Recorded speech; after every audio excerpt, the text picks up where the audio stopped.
Bismillahirrahmanirrahim. Assalamualaikum warahmatullahi wabarakatuh.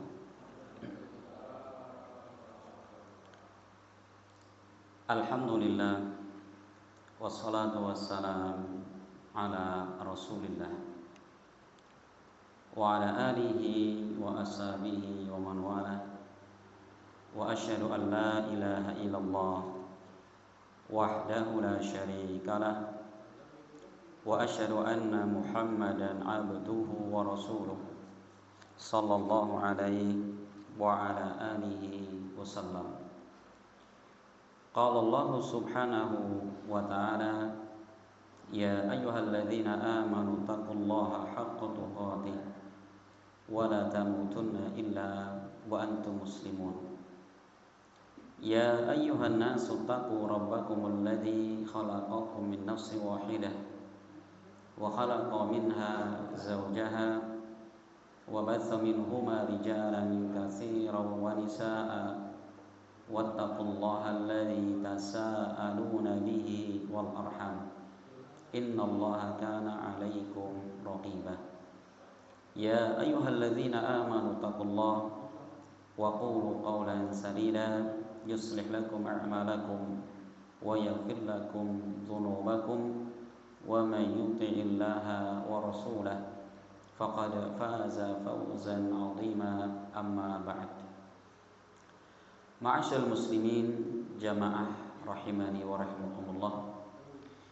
Alhamdulillah, senantiasa kita mengingatkan dan mengajak untuk kita panjatkan puji dan juga syukur kehadirat Allah Subhanahu wa taala atas segala limpahan nikmat yang Allah anugerahkan kepada kita semua. Di antara nikmat yang sangat besar yang Allah berikan kepada kita, ya, dan kepada masyarakat Indonesia secara umum, yaitu nikmat aman dan kemerdekaan. Ya, kita kalau membaca sejarah sekitar 79 tahun yang lalu, ya, masyarakat Indonesia tidak aman, Pak. Ya, tidak aman. Pengen main bola, ya, apa yang terjadi? Ada pasukan Belanda, kan gitu ceritanya, Pak, ya. Masya Allah. Allah Subhanahu wa ta'ala kemudian memberikan nikmat aman. Kenapa kok senantiasa kita ingatkan nikmat aman ini, Bapak sekalian? Karena disebutkan para ulama, aman merupakan pokok segala kenikmatan. Kenikmatan dunia porosnya adalah apa? Aman.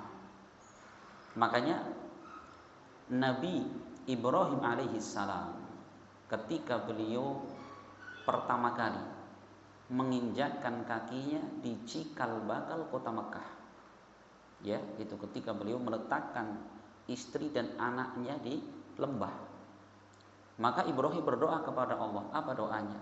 Rabbij'al hada baladan aminan warzuq ahlahu minas samarat man amana minhum billahi wal yaumil akhir.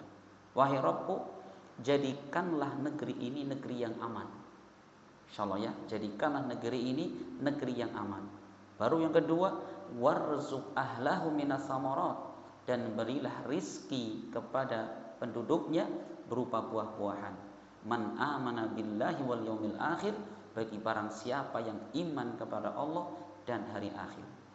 Para ulama tafsir ketika menjelaskan ayat ini, apa yang pertama kali diminta Ibrahim? Meminta keamanan. Baru yang kedua kemudian minta berupa rizki. Karena apa? Tadi nikmat aman ini adalah pokok segala kenikmatan.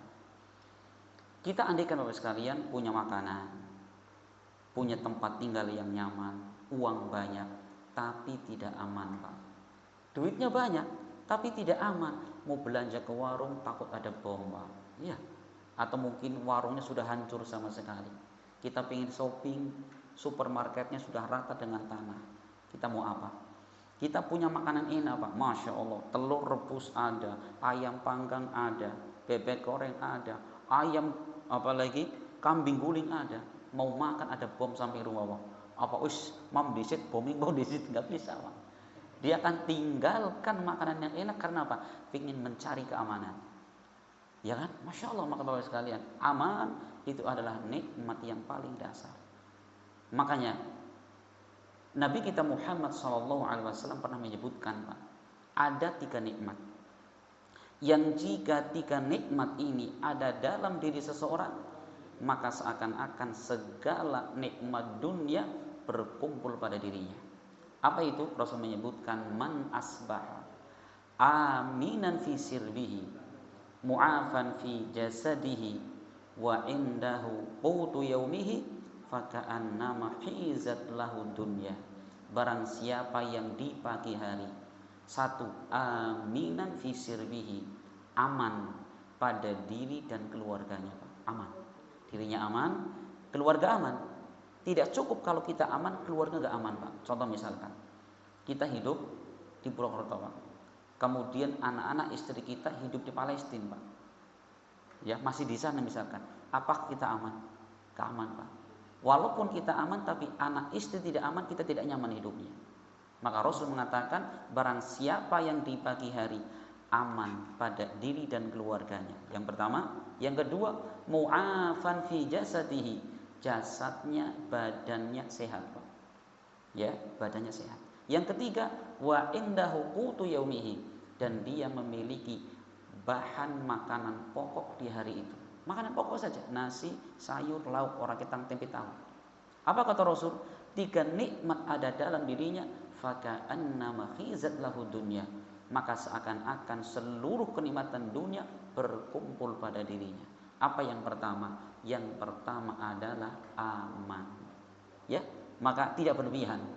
Ketika Nabi Muhammad SAW setiap bulan, Pak, tatkala beliau melihat hilal di awal bulan, apa doa yang beliau panjatkan? Doanya, Allahumma ahillahu alaina bil amni wal iman wassalamati wa islam wat taufiq. Muslim, beliau mengatakan, la yahillu li muslimin ayyuwarri'a musliman, tidak halal bagi seorang muslim memasukkan rasa takut kepada muslim yang lainnya. Nakut-nakutnya nggak boleh, Pak. Walaupun apa? Rasul menggambarkan, kita nodongkan besi tumpul kepada saudara kita, Pak. Awas, Pak, ya, awas ya. Kita pakai besi tumpul, Pak. Bukan pisau, bukan pedang, bukan senjata api. Rasul mengatakan, man asyara li akhihi bihadidatin tal'anuhul malaikatu hatta yada'aha wa in kana akhon li abihi wa ummihi. Artinya, barang siapa yang dia menodongkan dengan besi tumpul kepada saudaranya, perhatikan apa yang terjadi, tal'anuhul malaikah, maka malaikat senantiasa melaknat orang tersebut. Sampai kapan? Sampai dia mengangkat todongan tadi. Ya, sampai pun kata Rasul, yang dia todong adalah saudara sebapak dan seibu. Coba kita nodongan adik kita, Pak, pakai apa tadi? Pakai besi tumpul ini. Ya, awas kamu ya kalau nggak mandi sekarang ya. Apa kata Rasul? Malaikat terus melaknat kita. Nas'alullah salam wal afiyah. Ini menunjukkan Bapak sekalian bahwa menjadikan orang takut, ya, apalagi takut secara umum, ya, ngancam orang se-Indonesia, Masya Allah ya, orang seperumahan gitu ya, satria diancam semua, dosa besar dalam Islam. Yang ada bahwa seorang muslim dituntut untuk apa? Memberikan rasa aman, memberikan rasa tenang di hati orang-orang yang beriman. Itulah muslim yang sejati, ya, muslim yang sebenarnya. Maka jadilah kita orang-orang yang seperti itu. Ma'asyal muslimin rahimani wa rahimakumullah, ya, insyaallah kita akan kembali melanjutkan pembahasan kita. Kita masih di dalam pembahasan tafsir surat-surat pendek, ya. Jadi yang TPQ Pak, ya, yang pendek-pendek dulu sebelum panjang-panjang insyaallah, ya. Ya, kita masih menjelaskan di dalam penjelasan surat Al-Fatihah. Kita sudah jelaskan kenapa penamaan Al-Fatihah kemudian disyariatkan, ya, sebelum kita membaca surat Al-Fatihah atau surat-surat yang lainnya, untuk kita membaca isti'adzah atau ta'awud, yaitu memohon perlindungan. Karena seorang, ya, ketika dia hendak membaca Al-Quran, diperintahkan Nabi SAW, bahkan Allah ya, Allah mengatakan, wa idza qara'tal Qur'ana fasta'idz billah minasyaitonir rajim. Jika engkau hendak, ya diartikan hendak membaca Al-Quran, maka bacalah a'udzu billahi minasyaitonir rajim. Aku berlindung kepada Allah dari apa? Dari setan yang terkutuk. Dari godaan setan yang terkutuk. Karena setan ini ya tidak ada yang bisa mengalahkan kecuali siapa? Allah Subhanahu wa taala. Makanya tidak boleh kita nantang setan kan gitu Pak ya. Ini nek wani setan geluk karo nyong gitu. Jangan. Karena Pak Rasul sallallahu alaihi wasallam pernah menyebutkan ya di dalam sebuah hadis diriwayatkan Imam Ahmad. Jadi dikisahkan bahwa suatu ketika Rasul sallallahu alaihi wasallam beliau tersandung Pak, jalan tersandung jatuh.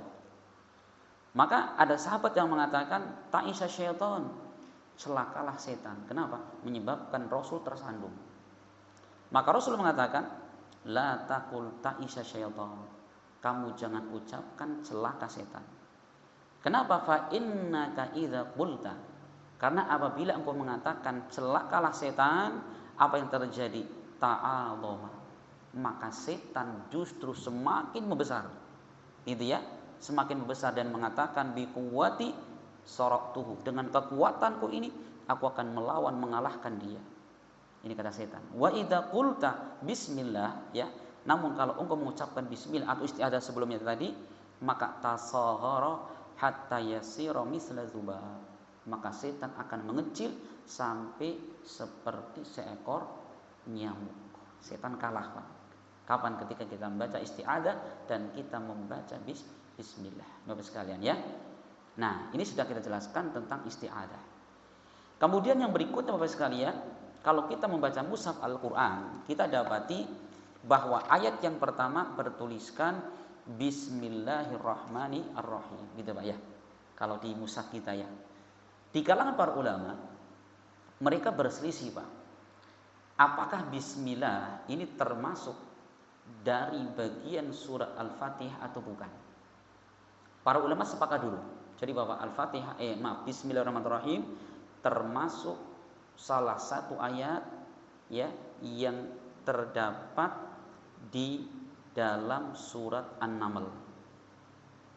Wa innahu min Sulaiman annahu bismillahirrahmanirrahim. Itu Pak. Sepakat para ulama. Tidak ada berselisih. Nah, setelah mereka sepakat, kemudian mereka berselisih.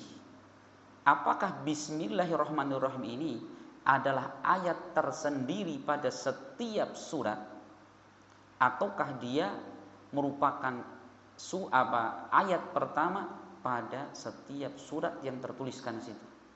Para ulama khilaf Bapak sekalian ya. Intinya ya kata Ibnu Katsir di situ para ulama terbagi menjadi dua. Ada yang mengatakan itu bagian dari awal surat, ada yang mengatakan tidak. Lah itu penting gak penting Pak ya. Intinya kalau kita mau sholat maka baca Bismillahirrahmanirrahim. Hanya saja yang para ulama khilaf sekarang Ustaz, para ulama khilaf antara bismillah masuk dalam awal surat atau tidak. Terus kalau kita pas sholat, apakah kita membaca bismillahnya dikuatkan, jaharkan atau tidak dijaharkan? Ini pun para ulama khilaf Pak. Para ulama khilaf gitu ya. Cuman dari khilaf yang ada, kalau kita perhatikan dalam hadis yang diriwayatkan Imam Bukhari dan Imam Muslim, Anas bin Malik, beliau pernah mengatakan ya sebagaimana ini diriwayatkan Imam Bukhari dan Imam Muslim. Jadi Anas bin Malik pernah mengatakan, "Shallaitu khalfan Nabi sallallahu alaihi wasallam wa Abi Bakar wa Umar wa Utsman kanu yaftatihuna bilhamdillahi rabbil alamin." Kata Anas bin Malik, aku pernah sholat di belakang Nabi, di belakang Abu Bakar, di belakang Umar dan belakang Utsman. Maka semua mereka memulai bacaannya dengan langsung alhamdulillahi rabbil alamin. Maka ini kemudian menjadi kesimpulan Ibnu Katsir bahwa itu yang didengar dari Rasul dan 3 khulafaur rasyidin. Memulai dengan bismillah. Terus bismillah dibaca apa tidak gitu ya? Jawabannya dibaca Pak. Semua ulama sepakat dibaca. Cuman Nah, ada yang mengatakan bacaannya dikeraskan, ada yang mengatakan tidak. Tapi tolong ini jangan dipermasalahkan gitu ya. Karena mengatakan dijaharkan ada ulama, dan yang mengatakan tidak pun ada ulama. Kalau saya ditanya, mana lebih kuat Ustaz? Pendapat yang kedua. Mengatakan yang tidak dijaharkan. Itu saja. Dijaharkan, monggo, nggak apa-apa. Ya, tidak mempengaruhi sholat. Itu indah kan? Itu sekalian. Nah, kemudian Bapak sekalian, tentang makna Bismillahirrahmanirrahim. Masya Allah ya, kita Al-Fatihah agak saya detailkan Pak. Nanti kalau surat lain enggak sedetail ini Pak. Adapun makna Bismillahirrahmanirrahim, para ulama menjelaskan ba di situ bismi. Ba maknanya ada atau memiliki makna lil isti'anah. Maknanya adalah memohon pertolongan. Jadi kalau kita membaca Bismillah, maka dengan memohon pertolongan melalui nama-nama Allah. Insyaallah ya, dengan memohon pertolongan melalui nama-nama Allah. Insyaallah di situ. Jadi kalau kita mengucapkan bismillah, maka kita sedang memohon pertolongan kepada Allah, minta bantuan kepada Allah. Makanya mengucapkan bismillah itu bukan hanya ketika membaca Al-Qur'an saja, Pak. Aktivitas-aktivitas yang lain juga kita disyariatkan untuk membaca bismillah. Seperti kita mau makan, apa yang kita baca? Bismillah Pak. Ya, sebagaimana hal ini diterangkan Nabi SAW ketika beliau mengatakan kepada salah satu anak tirinya beliau yang bernama Umar bin Abi Salamah. Ya, sebagaimana dalam hadis diriwayatkan Imam Muslim. Suatu ketika Rasul sedang makan bersama keluarga, ada istri dan anak, tadi anak angkatnya yang namanya Umar bin Abi Salamah. Anak ini masih kecil, dia makan ya mengambilnya nggak karuan gitu. Maka Rasul mengatakan, ya ghulam samillah, qul biyaminik wa qul mimma yalik. Anak kecil, bacalah bismillah, makan dari yang terdekat ya, dan makanlah dengan tangan kananmu, kata Rasul. Apa yang pertama? Ucapkan bismillah. Itu hendak makan, kita disunahkan bismillah. Kapan lagi? Ketika kita keluar rumah, Pak. Dalam hadis Nabi SAW diriwayatkan Imam Abu Dawud, Rasul mengatakan, man kharaja min baitihi, siapa yang keluar dari rumahnya kemudian dia membaca doa bismillahi tawakkaltu 'alallahi la haula wala quwwata illa billah. Barang siapa keluar rumah membaca bismillah lagi ya, aku bertawakal kepada Allah yang tidak ada daya dan kekuatan kecuali miliknya. Apa keutamaannya? Qila lahu, maka akan dikatakan kepadanya, kufita wa wuqita wa hudita wa tanahhaduhum syaitan. Dikatakan kepadanya, kamu akan dicukupi, kamu akan dilindungi, kamu akan diberi petunjuk dan dijadikan setan lari darinya. Insyaallah 4 keutamaan Pak bagi orang yang keluar rumah membaca bismillah, kemudian dia membaca apa? Bismillahi tawakkal sampai akhir. Utamanya nih Pak. Maka tidak khawatir kita keluar rumah. Kapan lagi ya? Di antara bismillah itu banyak sekali Pak. Seperti contoh ya, mohon maaf, seorang lelaki yang dia hendak mendatangi istrinya Pak. Ya, Rasul menyebutkan dalam hadis diriwayatkan Bukhari Muslim. Rasul mengatakan, "Lau anna ahadakum idza arada ay ya'tiya ahlahu qala bismillahi Allahumma jannibna syaitan wa jannibi syaitana ma razaqtana fa innahu in yuqaddaru bainahuma waladun lam yadurruhu syaitanu abadan." Yang artinya, andikan kalian mengetahui ya, andikan salah seorang di antara kalian hendak mendatangi istrinya, kemudian dia membaca doa, apa doanya? Bismillah jannibna syaitan, ya Allah jauhkanlah kami dari setan, dan jauhkanlah setan dari apa yang engkau rizkikan kepada kami, itu anak. Perhatikan ya, itu doanya. Rasul mengatakan, fa innahu in yuqaddaru lahu bainahuma walad, andaikan Allah takdirkan dengan hubungan intim itu seorang anak, apa yang terjadi? Lam yadurrahu syaitanu abadan, maka setan tidak akan pernah membahayakan si anak selama-lamanya. Ini jika kita membaca doa Bismillahirrahmanirrahim atau Bismillah tadi sebelum melakukan hubungan intim. Bagaimana setan tidak akan membahayakan anak itu? Kita kembali Pak. Jadi itulah makna mengucapkan Bismillah dengan memohon pertolongan dengan nama-nama Allah. Nah, di situ kita memohon kepada Allah melalui nama-namanya Pak. Coba kata para ulama, andaikan seorang berdoa kepada Allah, kemudian di dalam doanya itu dia menyebutkan salah satu saja nama Allah yang cocok dengan permintaannya, niscaya Allah akan mengabulkan. Ini diantara sebab terkabulnya doa apa? Meminta kepada Allah melalui perantara nama yang Allah miliki. Contoh misalkan kita minta kepada Allah rizki. Apa nama Allah yang cocok dengan rizki? Roza. Ya Roza urzuqni. Ya Allah, wahai Roza, berilah kami rizki. Kita minta kepada Allah ampunan. Apa yang kita baca? Ghafar. Ya Ghafar, ighfirli, ya Allah Maha Pengampun, ampunilah aku. Kita minta kasih sayang Allah, ya Rahman irhamni, dan seterusnya. Kata ulama, satu saja nama yang kita sebutkan sebelum kita berdoa, Allah janjikan akan kabulkan doa. Sedangkan kita membaca bismillah, gini Pak, dalam kaidah bahasa Arab, kaidah ilmu tafsir Pak.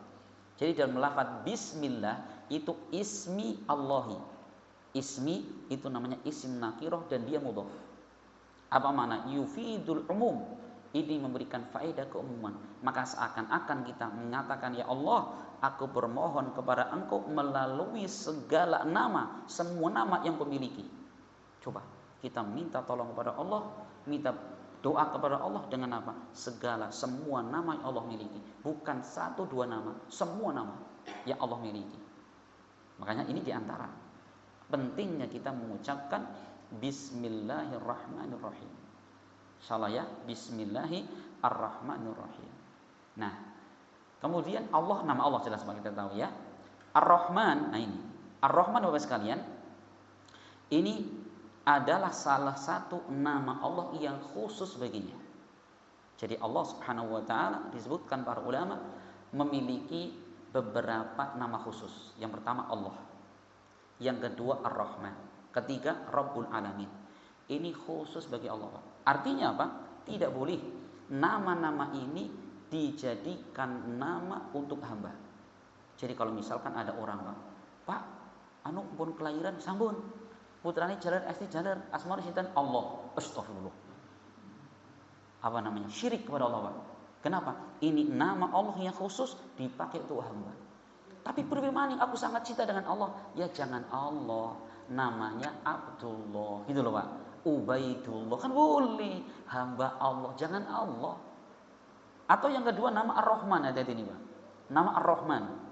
Ya, Ar-Rahman. Jadi putarnya itu namanya Ar-Rahman. Astagfirullah. Itu syirik kepada Allah Pak. Kenapa? Itu nama khusus bagi Allah. Kalau saking cintanya diembel-embeli Abdurrahman. Gitu ya.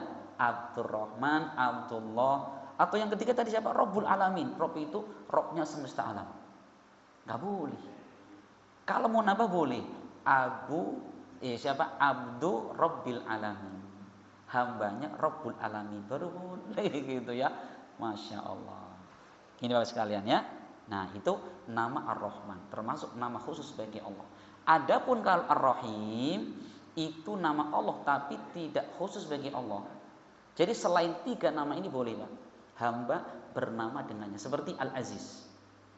Ada orang namanya niku sinten tetangga baru Pak Aziz, boleh? Boleh. Itu ya sebagaimana Allah menyebutkan wa qalati imra'atul azizi, dan telah berkata istrinya Aziz. Siapa Aziz? Raja atau menteri keuangan saat itu di masa Nabi Yusuf alaihissalam ya. Nih dipakai untuk nama hamba boleh Aziz. Nama orang namanya Latif boleh, gitu ya. Siapa lagi namanya? Siapa nama Allah lagi? Qahar gitu boleh gitu ya. Pokoknya selain tiga nama boleh, tapi nama tiga ini tidak boleh kecuali untuk Allah Subhanahu wa taala. Ini Bapak sekalian, jadi kalau kita membaca Bismillahirrahmanirrahim itu sekilas maknanya. Maka Nabi Muhammad SAW banyak sekali menggunakan kalimat ini, Pak. Menggunakan kalimat ini sebelum beraktivitas, termasuk di dalamnya ketika beliau memerintahkan sahabat untuk menulis surat. Nulis surat dengan bismillahirrahmanirrahim ya, sebagaimana dalam hadis diriwayatkan Bukhari Muslim ketika Rasul memerintahkan kepada Ali, kepada sahabatnya, penulisnya, untuk apa? Ngirim surat kepada Raja Heraklius, kalau bahasa Arab Herakl, Pak. Bagaimana tulisannya itu? Pertama kali bismillahirrahmanirrahim. Min Muhammad bin Abdillah Rasulillah ila adhimir Rum. Tulisannya, Pak. Pertama bismillahirrahmanirrahim. Setelah itu ini surat dari Muhammad bin Abdillah utusan Allah. Kepada siapa tujuannya? Ila adhimir Rum, kepada pembesar Romawi, raja Romawi. Apa pertama kali? Bismillah, padahal yang dituju non muslim, Pak.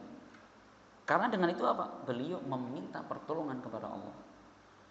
Ya, dan juga ketika Rasul memerintahkan Ali bin Abi Thalib untuk apa? Menuliskan perjanjian Hudaybiyah. Apa perintah Rasul? Tulislah Ali bismillahirrahmanirrahim. Baru kemudian isi perjanjian. Walaupun orang musyrik saat itu sempat protes, tapi Rasul enggak, itu yang saya tetapkan gitu. Akhirnya orang muslim pun nurut dengan memulai surat itu dengan bismillahirrahmanirrahim. Ini Bapak sekalian ya. Nah, Masya Allah, ini makna bismillahirrahmanirrahim. Kemudian Bapak sekalian, di antara sunnah Nabi ketika beliau membaca Al-Fatihah, terutama ya ketika di dalam sholatnya, maka beliau memutus satu persatu dari ayat yang dibaca. Bukan sekali napas, Pak ya. Alhamdulillahirobbilalamin, enggak gitu. Jadi Rasul memutus. Bagaimana hal ini diterangkan di dalam sebuah hadis, ya, di dalam sebuah hadis yang diriwayatkan Al Imam Ahmad dan juga Abu Dawud. Dikatakan di sana bahwa Ummu Salamah, istri Nabi, pernah mengatakan, "Kana Rasulullah sallallahu alaihi wasallam yaqta'u qira'atahu." Adalah Nabi sallallahu alaihi wasallam beliau memutus-mutus, memotong-motong di dalam bacaan Al-Fatihah. Yaitu beliau membaca bismillahirrahmanirrahim. Alhamdulillahirabbil alamin, arrahmanirrahim, dan seterusnya. Karena Bapak sekalian, ada alasan dalam hadis yang lain. Karena tatkala kita membaca Al-Fatihah, ternyata Allah Subhanahu wa taala menjawab. Apa jawaban Allah? Jadi ketika hamba membaca Alhamdulillahirabbil alamin, Allah akan menjawab hamidani abdi, hambaku memujiku. Ya, kalau kita membaca Ar-Rahmanir Rahim, Allah mengatakan asna alayya abdi, hambaku telah memujiku. Terus, maka sunnah Rasul ketika membaca Al-Fatihah adalah apa? Dipotong per ayat. Dipotong per ayat, bukan semua dilanjut. Ustaz, bagaimana kalau satu bacaan satu napas? Ya sepanjang tidak merusak makna, tidak merusak panjang pendeknya, ya sah. Cuman kurang mencocoki yang diajarkan Nabi Muhammad SAW, gitu ya. Masya Allah. Ini diantara sunnah Rasul ketika beliau membaca surat Al-Fatihah. Masya Allah. Iya.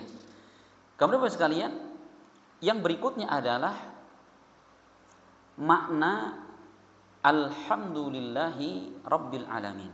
Jadi makna Alhamdulillahi Rabbil Alamin. Jadi alhamdulillah Bapak sekalian, insyaallah ya, saya agak nyinggung bahasa Arab karena itu Masya Allah, ini kalau kita kaji tafsir dengan bahasa Arabnya indah sekali.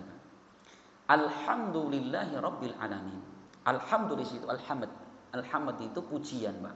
Kenapa Allah tidak mengatakan as-sana? As-sana juga pujian, tapi Allah menggunakan kalimat alhamdu. Karena bedanya, Pak, kalau sana itu pujian tok sudah. Tapi kalau alhamdu adalah as-sana'u ma'at ta'dhim, yaitu pujian yang dibarengi, diiringi dengan pengagungan. Dan itu hanya boleh untuk Allah. Gitu Pak ya. Jadi kalau kita memuji orang, ya sana namanya. Sok Pak ini baik. orang ini dermawan, orang ini lembut hatinya, gitu Pak. Tidak boleh memakai apa? Pakai kata alhamd.